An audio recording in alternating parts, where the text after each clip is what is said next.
आणि एक महत्त्वाची बातमी, काश्मीरमधील हल्ल्यातनं थोडक्यात बचावलेले कोल्हापुरातील पर्यटक, कोल्हापूरसह सांगली जिल्हा असे 28 पर्यटक हे पर्यटनासाठी गेलेले असताना ज्या ठिकाणी जायचं होतं त्या ठिकाणासाठी घोड्यावरनं जाणार होते आणि घोडे उशिरा आल्यानं हल्ल्याच्या स्थळी ते पोहोचलेले नव्हते। आताची महत्त्वाची बातमी समोर येते। अनिल कुरणे त्यांची पत्नी आणि आईसह पहलगाम इथे गेलेले होते। कोल्हापूर आणि सांगली जिल्ह्यातील काही पर्यटक हे त्यांच्या सोबत होते। पर्यटकांवर गोळीबार झाल्याचं समजताच हे सगळेच भीतीच्या छायेखाली आहेत। काही थेट दृश्य आपण बघतोय, ज्या ठिकाणी हल्ला झालेला होता त्या ठिकाणी वारंवार पाहणी केली जाते। हेलिकॉप्टर्स या ठिकाणी पोहोचलेली आहेत। दहशतवादी याच भागात अजूनही लपून बसल्याची शक्यता असल्यामुळे आपण बघतोय एनआयचं पथक सुद्धा या ठिकाणी दाखल झालेलं आहे आणि जिथे हा हल्ला झाला त्या स्थळावरती सध्या मोठ्या प्रमाणात हे सगळे अधिकारी पोहोचलेले आहेत। तर लष्कराचे लोक आणि सैनिक तर इथे तैनात आहेतच। इथे दृश्य आपण पाहतोय सध्या पहलगाम मध्ये जिथे हल्ला झालेला आहे त्या भागातनं ही थेट दृश्य आपल्यापर्यंत येत आहे। नेमकी ही घटना घडली त्याच ठिकाणची ही दृश्य आहेत। हे सगळेजण इथे बसलेले होते। अतिशय निसर्गरम्य असं हे ठिकाण आहे। जणू काही भारतातला स्वित्झर्लंड अशा स्वरूपाची या परिसराची पूर्ण ओळख। इथे गाड्या जात नाहीत आणि म्हणून घोड्यावरनं सगळ्यांना यावं लागतं किंवा पायी चालत यावं लागतं असा हा संपूर्ण परिसर।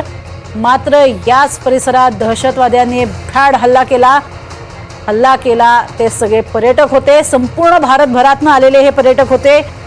कोणी कर्नाटकातनं आलेलं होतं तर कोणी विशाखापट्टणम मधून इथे दाखल झालेलं होतं। महाराष्ट्रातले अनेक पर्यटक या ठिकाणी उपस्थित होते। मात्र या सगळ्यांवरती भ्याड हल्ला झाला। हल्ला करण्यापूर्वी 7 ते 8 दहशतवादी या ठिकाणी पोहोचले। या सगळ्यांना त्यांचा धर्म विचारण्यात आला आणि त्यानंतर हल्ला झाला अशी माहिती पर्यटकांनी स्वतः दिलेली आहे।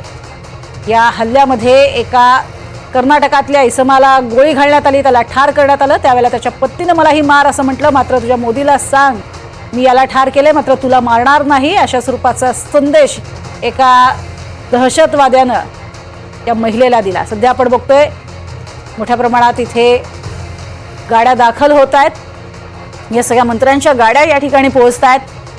हा हल्ला झाल्यानंतर संपूर्ण परिसरामध्ये हाय अलर्ट आहे।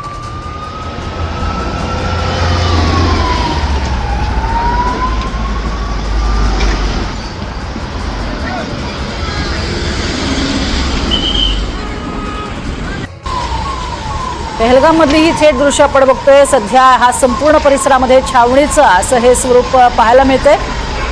हा दहशतवादी हल्ला झाल्यानंतर संपूर्ण जगभरातनं याचा निषेध व्यक्त केला जातोय। भारताच्या पाठीशी असणारे जे सर्व देश आहेत अशा सर्व देशांनी अगदी अमेरिका, रशियापासून इस्रायल, इराणपर्यंत सगळ्यांनी या भ्याड हल्ल्याचा निषेध व्यक्त केलेला आहे आणि आम्ही भारताच्या पाठीशी आहोत असं म्हटलेलं आहे। पाकिस्तानच्या भूमीतनं हा कट रचला गेला आणि त्यानंतर झालेला भ्याड हल्ला आहे। काही चमू तयार करण्यात आलेले आहेत।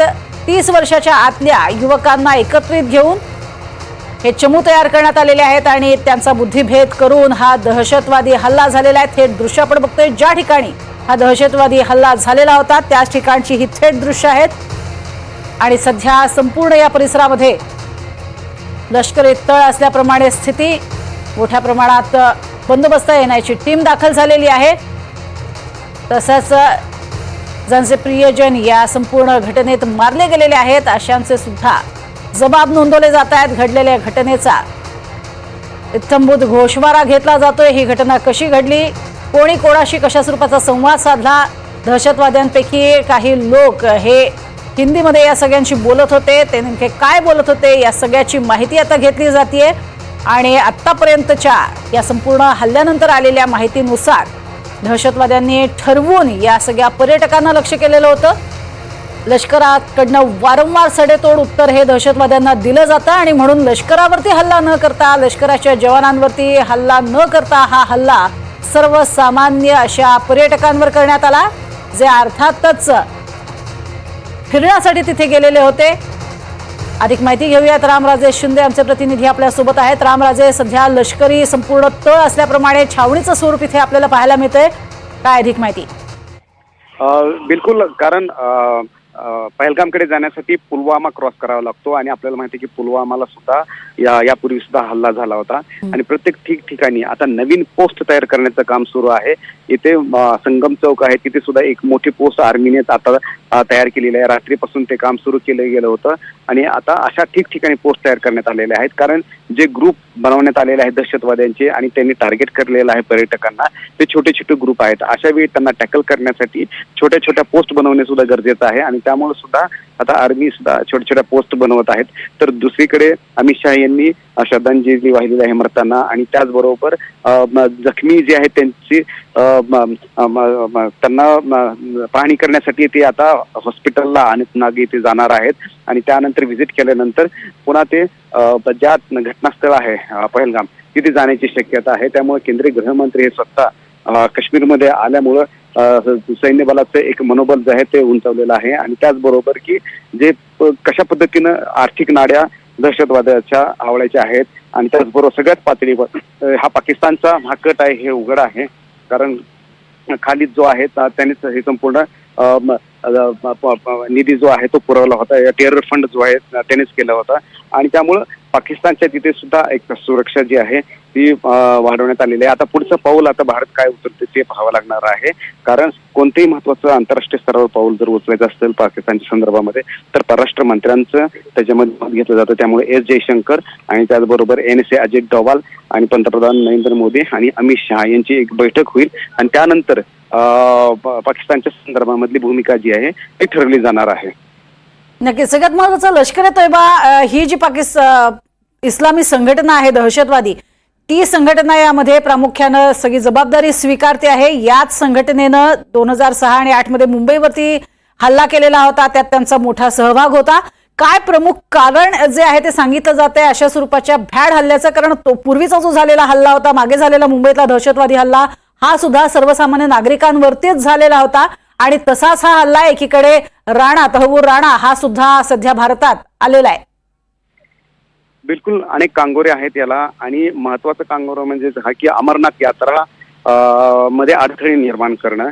कारण यावेळेस अंदाजा व्यक्त केला जात होता की साधारणतः 2 कोटी श्रद्धाळू जे आहेत ते यावेळेस यात्रेला येऊ शकतात आणि त्याच्यामुळंच ही यात्रा होऊ न देणं यासाठी हा हल्ला घडून आणलेला आहे का अशी एक तपास यंत्रणांना माहिती मिळालेली आहे. त्याचबरोबर तहव्वूर राणा याला सुद्धा 26/11चा जो हल्लेखोर आहे त्याला सुद्धा मास्टर माइंड आहे त्याला सुद्धा आणण्यामध्ये यश मिळालेलं आहे. त्याच्यावर सुद्धा सुनावणी चालू आहे आणि त्यामुळेच हा हल्ला करण्यात आला होता का? कारण जो खालिद आहे खालिद सुद्धा लष्कर-ए-तोयबा आणि त्यासोबत की जैश-ए-मोहम्मद यांच्याशी जोडला गेलेला आहे आणि तहव्वूर राणा हा सुद्धा दोन्ही संघटनेशी जोडला गेला होता. आणि ही संघटना काय करते तर जे तरुण मुलं आहेत त्यांना त्यांचं ब्रेन वॉश करते आणि त्यांना वेपन म्हणून यूज करते आणि अशाच पद्धतीनं हा जो हल्ला झाला होता पहलगामचा तिथे सुद्धा तशाच पद्धतीने केलेला आहे की 6 मुलांना तयार केलं, त्यांच्या हातामध्ये AK-47 दिले आणि गोळीबार मोठ्या प्रमाणावर इथे करण्यात आलेला आहे. अशीच प्रकारची स्ट्रॅटेजी आता इतर ठिकाणी सुद्धा असू शकते. म्हणून जे महत्वाची ठिकाणं आहेत मग ते एअरपोर्ट असतील, त्याचबरोबर रेल्वे स्टेशन आहेत, महत्वाचे आर्थिक स्थळ आहेत, त्याचबरोबर महत्वाचे शहर आहेत, युनिव्हर्सिटी आहेत, तिथे सुद्धा आता सुरक्षा जी आहे ती पुरवावी लागणार आहे. नक्कीच. सध्या आपण बघतोय रामराजे, अतिशय हालचाली ज्या आहेत त्या गतिमान होताना पाहायला मिळतात. या संपूर्ण परिसरामध्ये स्वतः अमित शहा दाखल होणार असं कळतंय आणि त्यासाठीच आपण बघतोय या संपूर्ण परिसरामध्ये छावणीचं स्वरूप आलेलं आहे. वारंवार हेलिकॉप्टरची ये-जा सुद्धा वाढलेली पाहायला मिळते. काय अधिक माहिती?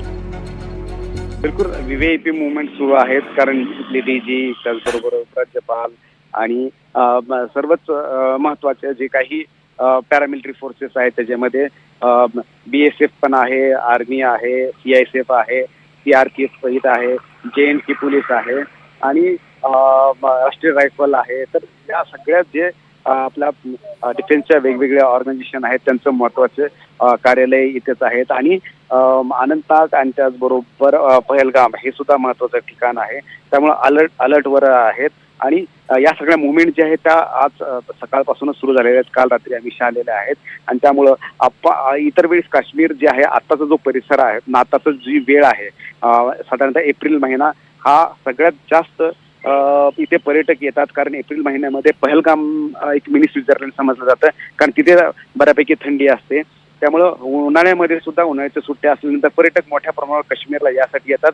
पहलगाम, सोनमर्ग आणि गुलमर्ग या ठिकाणी फिरण्यासाठी येतात आणि परंतु हेच टायमिंग जे आहे ते उन्हाळ्याचं ते गाठलेलं आहे आणि पर्यटकावर अटॅक केलेला आहे आणि त्यामुळे इथली जी अर्थव्यवस्था आहे त्या अर्थव्यवस्थेचं सुद्धा एक प्रकारे कंबरडं मोडलेलं आहे.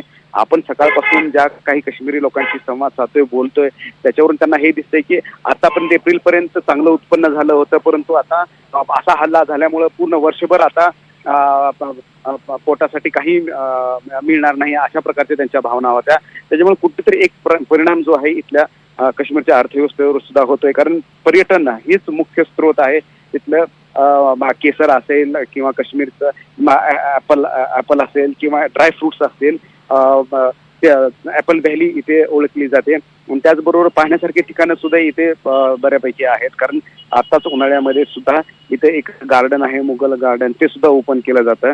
आणि अशा प्रकारे जर टार्गेट केलं तर त्या सगळ्या अर्थव्यवस्थेवर प्रहार होतो, प्रघात पडतो. आणि म्हणूनच इथल्या जे स्थानिक आहेत ते सुद्धा अशा घटनामुळं त्यांना सुद्धा परिणाम भोगावे लागतात. आता हे सुरळीत पुन्हा आणणं हे महत्वाचं आव्हान असणार आहे सरकारसमोर आणि जम्मू काश्मीर सरकारसमोर आणि केंद्र सरकारच्या समोर सुद्धा. आणि म्हणूनच त्यासाठीच अमित शाह इथं आलेले आहेत, दाखल झालेले आहेत.